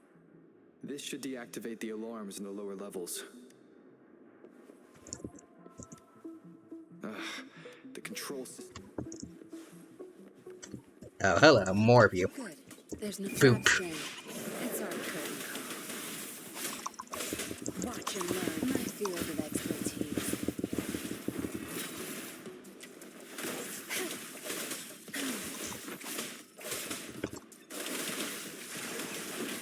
Ooh. Boom. There we go. Ryugimu says coolio. Indeed. Alright. Now let's get going.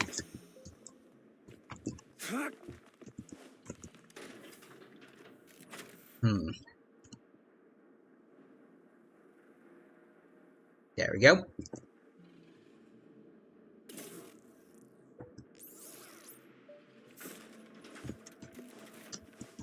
We made it. Oh.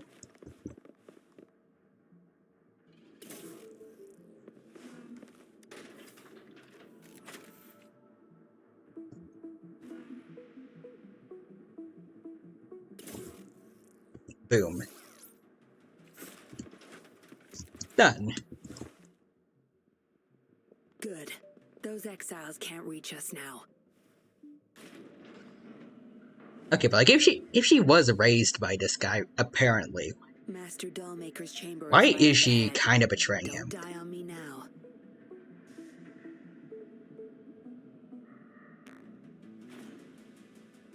So many prototype puppets.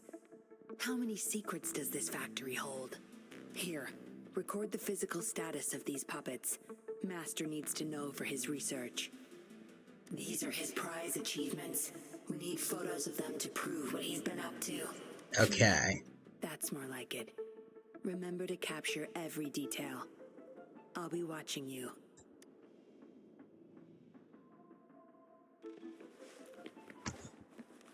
You see the sense camera. Oh, there we go. There. Military grade mechs. How did they get their hands on these? It's because he ate her 10-piece chicken nuggets. You know, valid.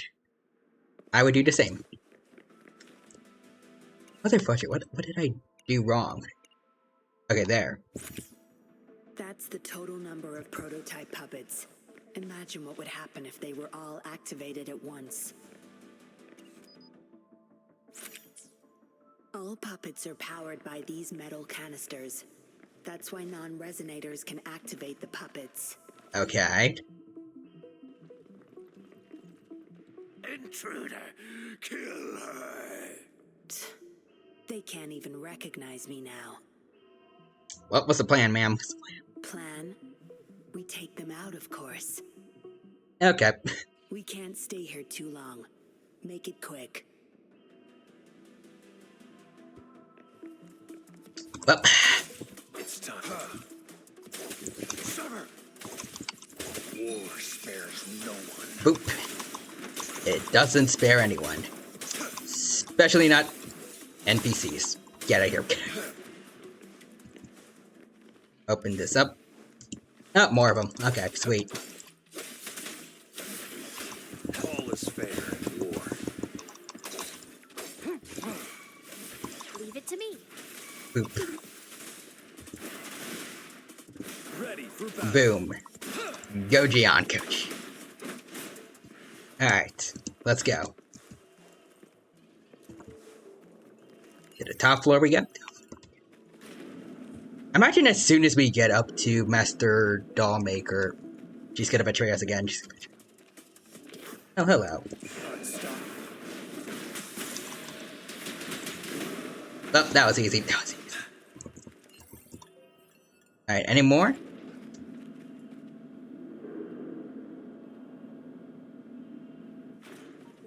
Okay. I hear like some last minute enemies, but I guess not. Yeah, I tied you up again before activating. Well, here we go. Mr. Dollmaker.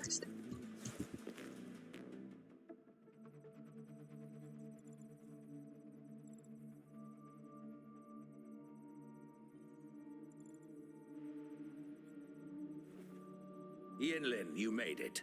Have those cops entered the factory? Not yet, but those exiles were overclocking, and I had to take them down. It's fine. They're disposable. Yikes. How pathetic. They're a bunch of outcasts, willing to do whatever it takes to survive. No one would mourn them if they died. I mean, you. Oof. Oh? Me? Your forte could have saved many, but you. I could save them, I'm sure. But who's going to save me? I mean, there are people that seem loyal to you. Stop it, Dollmaker. My parents would not consent to being brought back as puppets. Oh, okay. Yinlin, I thought at least you would understand me. I don't blame you. You were too young when they passed away, after all. You hardly remember them. And that's why I couldn't revive them from your memories. Nor from my own, either. This is where you come in, Rover. You're a godsend. A gift from above. Want to use me for that? Precisely. With help from the Fraxidus plus your body's data, I will finally create their puppets. Dollmaker, you... I was an outcast, alone and shunned, until my mentor and his wife took me in. They were my true family. Okay, I'd then. do anything to bring them back, no matter the price. Doesn't mean you can hurt other people, though. So what? Why should I care?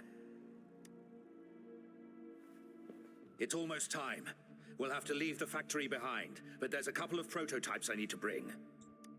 My identity must stay hidden.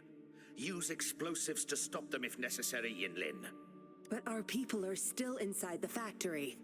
Our people? There's only the two of us. The rest of them are not worth my concern. Imagine if he has a bug on him too. So she does like doing that to people. What about Rover? Same as before, Yinlin. Just knock him out. No need to keep him intact this time. Some level of basic consciousness is enough.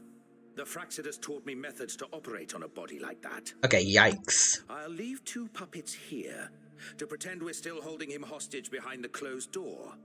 We'll need the data repository too. Yes, my research data.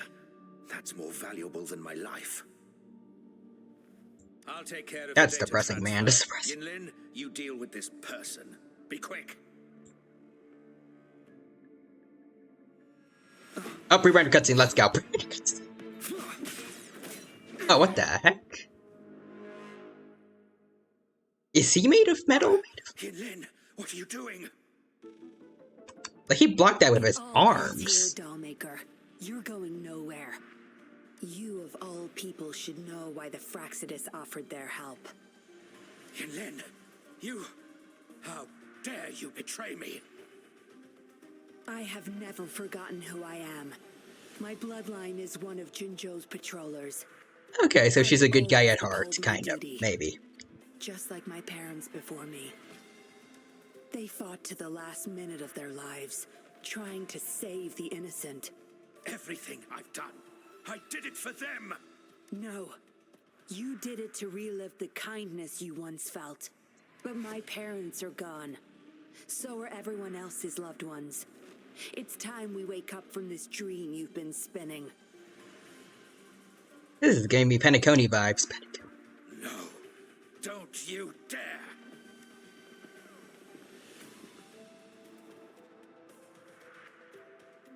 You just let the exiles in? Careful. Those people don't look right. They've all overclocked. Okay. They don't look that much stronger than normal students. So...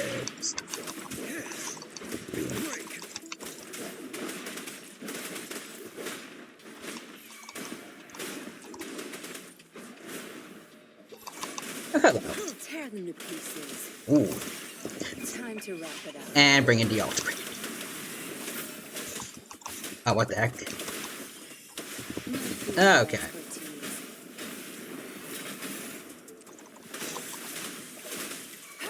Bam. Target confirmed. Boom. All is fair. Boom. Easy. Oh, where are we? Lightning has destroyed the control panel and hologram projectors.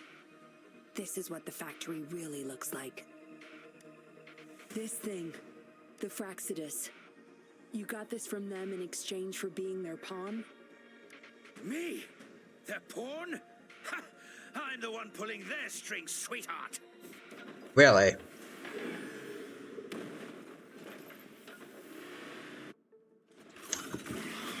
Yes, I've fought one of these things before, so... Just give me a second. Stay calm. Okay. Maybe more than a second. Okay. Boom. Get that shield. Alright, bring in the goat. Come on, Gian. Ooh.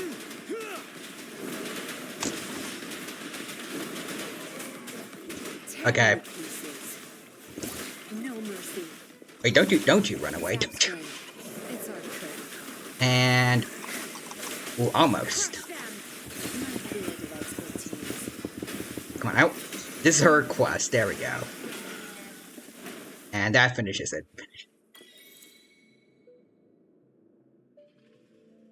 It's all over, Dollmaker. Oh. Surrender now.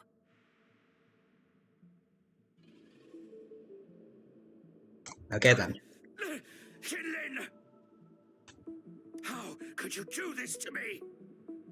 I created this home for my followers. They found salvation through my puppets. I am their savior! Didn't he just say he was willing to let them die? You too, Yinlin! You had the chance to reunite with your family. Why are you doing this to me? By the way, the captions say "you family" instead of "your family." Anyways, puppets can't replace real family. I never met my parents, but my actions are guided by their beliefs. As a child, I bemoaned my misfortune, but I knew better than to harm others to make up for it. The dead deserve peace. My parents are gone, and I can't change the past. But the presence is mine to control. I can still bring justice to those who caused their untimely end.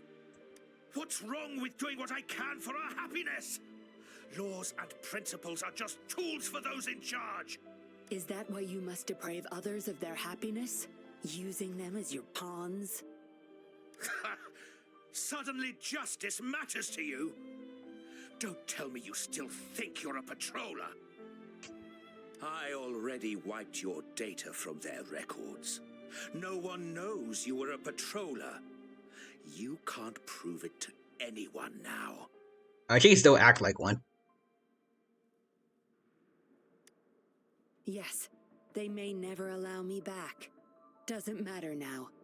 It's a small price to pay to stop you and the greater evil you serve. Oh, damn. I don't need a recognized identity to do what's right. I can do it my way. I should get going. I'm leaving the Wait, does he have a poison or? Please, keep it secret from the patrollers until it's all over. One day, I'll tell them everything myself. Next time we meet, I'll explain all. And I'll thank you properly, I guess. Alright. Quick, over there! Interesting. Oh, there's the patrollers.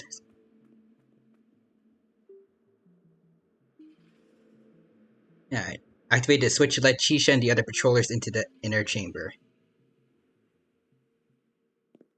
Rover! Are you okay? Yep. Oh. Darn phone again. I'm fine. How's everyone We've else? sent those civilians back to Jinzhou for medicals. They weren't super excited to leave for some reason.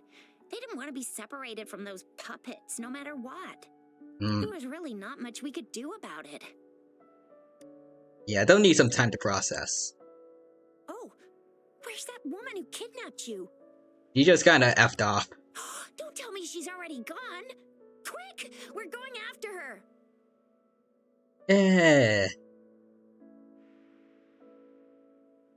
I don't think that's necessary at this point. Yeah, she's a slippery one. Unlikely we can track her down.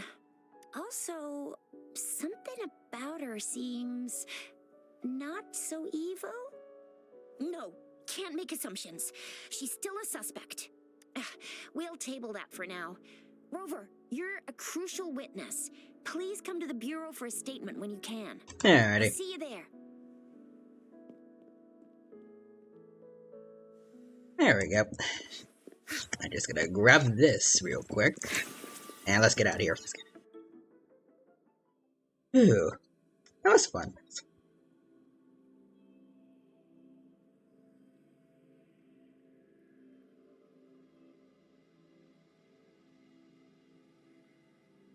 Also, did go on for like an hour. Let's see, it was 1:14 when I decided to start doing this, so an hour and 15-ish minutes. A bit longer than I expected, but So that's what the Seance Nice. Society was up to. Thanks for your statement. It really helped. I don't regret spending the extra time on this one. Somehow the Fraxidus was involved too. Who would have thought? Luckily, you were there to stop them in time. How are the science people Most doing? of those resonators have varying degrees of overclocking. They need urgent care. The professionals from Huashu Academy are already on it. A guy named Lorong had it worst. Oh. Didn't wake up from his coma Yeah, until him. yesterday. He's still recovering from some really bad after effects, but at least he's making progress. Oh, so the missing cases led us to an illegal cult-like organization and a bunch of other twisted plans. Unbelievable. We'd be toast without your help. Yeah, good to do about someone else's help, actually. And who's that? An emissary of justice hidden in the shadows, an honorable companion.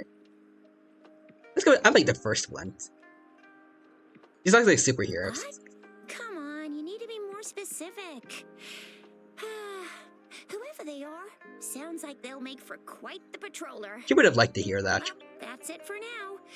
Ring me up when you find something unusual again. I'll catch you later.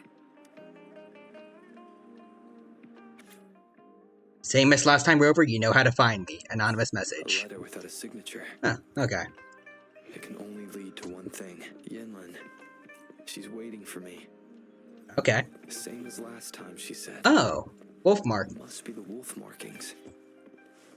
I should look around. Really seems to like wolves. Okay, wait, where are the markings? Okay, there. Okay, this way. Oh, she's right here.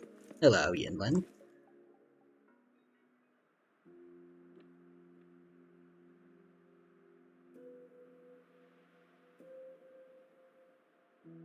Splendid view, right?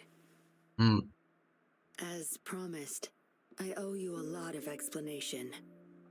Explanations, I think? Nice. How have you been planning to get me involved? No, I wasn't expecting to meet you. My order was to oversee our deal with the Fraxidus. Okay. I like these renders also. You were just a pawn in my plan to find where Lorang kept the puppets. But I didn't expect him to try and escape with them. Couldn't risk exposing myself yet, so I had to track him down and retrieve the puppets. Around that time, Dollmaker caught wind of your special abilities. Yeah, that's who she was calling. To bring you to that safe house. And then you zapped me a little too hard back there. Oh, really? I even upped the voltage for the best effect. Was that just a zap to you? Yes. I am the main character. No wonder our Dollmaker took so much interest in that body of yours. Geez, very close. Also, couldn't recover my memories. Unfortunately, no. He tried, but couldn't gain access. Does the main character's brain have like a firewall? According to him, you possess a power beyond his understanding that prevented him from prying into your mind. Huh. You might be more special than you had thought. How powerful is it exactly? Like, can the main character resist, like, mind control? Or... Said he couldn't read your mind without risking his own sanity, let alone retrieve any information. I can't imagine what the hell is going on beneath your skull. Language. But also, thank you for the compliment, Maybe kind you of. helped some strangers again only to mess with the wrong person and ended up with your memories gone. I say you should stop playing hero and take better care of yourself. You'll live longer that way. Isn't that what you're doing, though? Are you worried about me? Don't think I need to, since you can handle yourself just fine. But if you ever need my help, just let me know. We have a lot in common, both alone in this world. Maybe I'll keep you in my thoughts. A reminder that I'm not the only solitary soul out there. Alright. Eventually, we'll both learn to move through our lives with loneliness. Perhaps the same loneliness was too much for Dollmaker to bear. That's why he gave up everything to resurrect my parents. He had companions, just never cherished them. Or only them too much. After my parents' death, we all became chess pieces to him, myself included. Raised me to be a patroller for his own agenda. He needed a mole in the Public Security Bureau. In the end, I did become a patroller, but failed to stay by his side as he desired. Maybe I'm indeed a heart-wrenching betrayer to him. He dug his own grave. We all have to face the consequences of our actions. I don't plan to defend him, but if I had acted sooner, this whole mess could have been avoided. Why didn't I do something? Perhaps, like everyone else in the Seance Society, I too held on to that naive pipe dream. The dream of finally meeting my parents and having a real family. I indulged in it more than I care to admit. Also, what is with those things on her arms? Like, I guess that's what you use, like, to restrain us, but, like, are they also acting as, like, her veins? Or deep down, what those look like? My dream was built upon the sacrifices of innocent lives. Did something happen to, like, her front, like, to, like, her forearms? Anyways, you did your duty as a patroller. Because I met you. A total outsider, risking his life for me and for all those people. A lot of it still remains unresolved. Dollmaker was merely a cog in the wheel. A bigger shadow lingers. The Fraxidus? Yep. Yes. I have the main character script. Until we expose the true culprits and destroy their plans for good. Don't tell me you're pulling out at this point. Phrasing, but no. If you are, I may have to wipe my true identity from your head by force.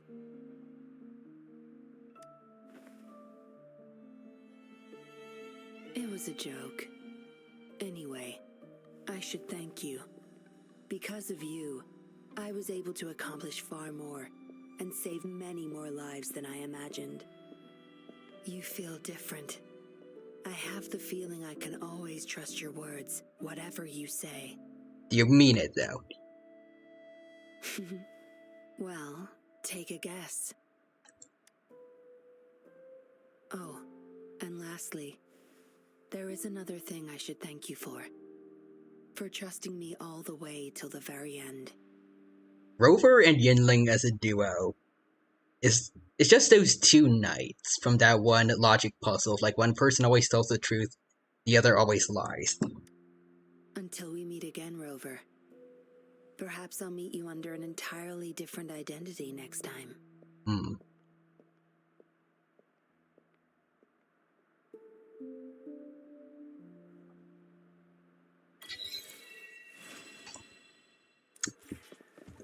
Okay, so anyways, I'm pulling now.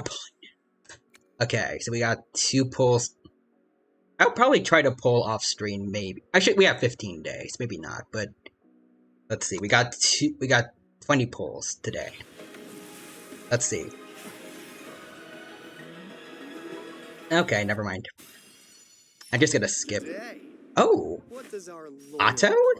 Alto? Alto, yeah. Encore's friend, okay. That's kind of neat. Also, the fact that we can see, like, 4 stars and above, even when we skip. I like that. Just so you don't miss them. Okay, well, skip again. I guess it doesn't work for, Eidolons. Let's see, can I get more? I can. Okay, one more, let's go.